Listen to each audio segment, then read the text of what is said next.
dito po kami nakatira ng mahabang panahon din. 10 years din po kami nakatira dito. Pero iba't ibang bahay po ang tinitiran ko. Dito sa Bato, ay ilang taon ba kami dito, Echi, sa Bato? Kasi ng Fernandez pa kami, ano? Pero 10 years ako dito sa Tala. Tapos sa Dagat-Dagatan Bikini. Kung saan ako nakarating na daigdig. At ayan po, dito po kami dati nakatira sa bahay na to. Dito kami dati nakatira. At inaalala ko lahat yung ginawa ng Lord sa buhay namin. Na talaga kung wala ang Diyos sa buhay namin, ay useless po talaga.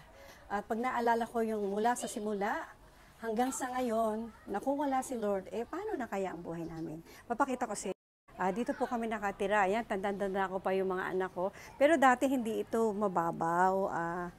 Hindi ganito kasi tinaasan na lang ito dahil bumabaha nga po rito. Ito yung sinasabi ko sa inyo na laging may baha dito at naglilimas ako araw-araw. Sinasabi ko, Lord, hindi naman habang panahon ay ako'y maglilimas. Wala naman ako nahuhuling isda.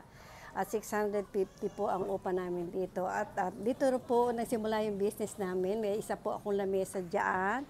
Meron akong television. At meron na rin akong mga 3 tao dyan. Dyan po kami nag-stay. At dahil malapit lang naman po ito. Dahil dito kami dati sa bahay ng aking biyanan. Binigyan niya kami ng 1 kwarto sa lugar na yon.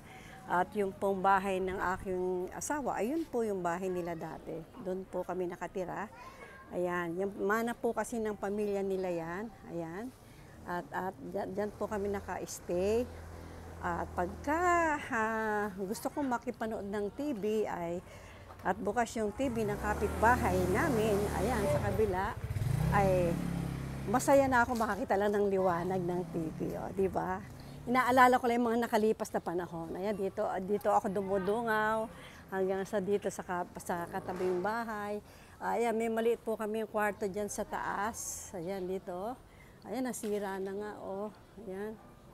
Ayan, yung kwarto po na yan. Parang may hinati, may konting kwarto. Ayan. Pero iba-iba po kasi ang nakatira dito. Dito naman po nakatira yung biyanan ko sa baba. At ito naman yung TV ng aming kapitbahay. Makakita lang ako ng liwanag, masaya na ako na may napapanood akong television.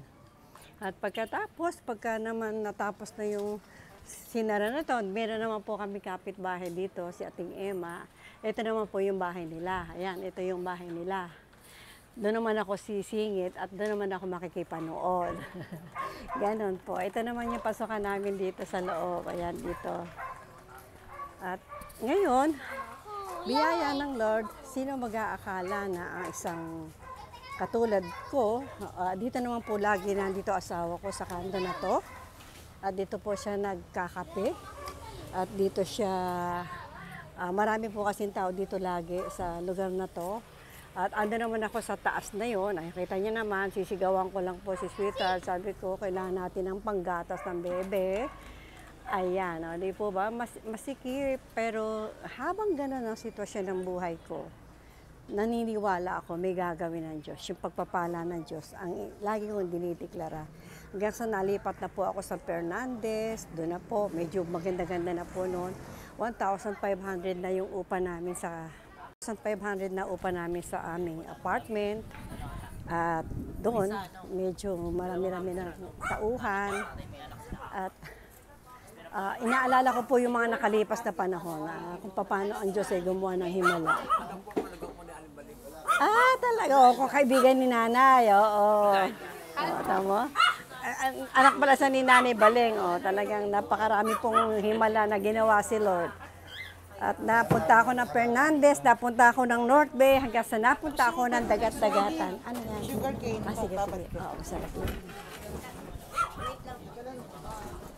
Kaya mangarap po tayo, maniwala, magdeklara na kayang gumawa ng himala ng Diyos sa ating mga buhay. At pag tayo naniwala, ay ang Diyos po ang bahalang gumawa sa ating mga buhay. Kaya, ayan, salamat sa mga taong nandito. At babalik-balikan mo rin talaga kung paano yung buhay mo binago. kayang baguhin ng Diyos lahat ng buhay natin. Ayan, kakain po tayo. Ang ating pagkain, ayan, meron tayong palabok. Birthday ni Doña Hershey. Ayan, kain tayo. Ayan. Ayan, okay kahit ano. Ayan eh. Ano po? RC, root beer. Root beer na lang, root beer. Root beer na lang, sige, sige.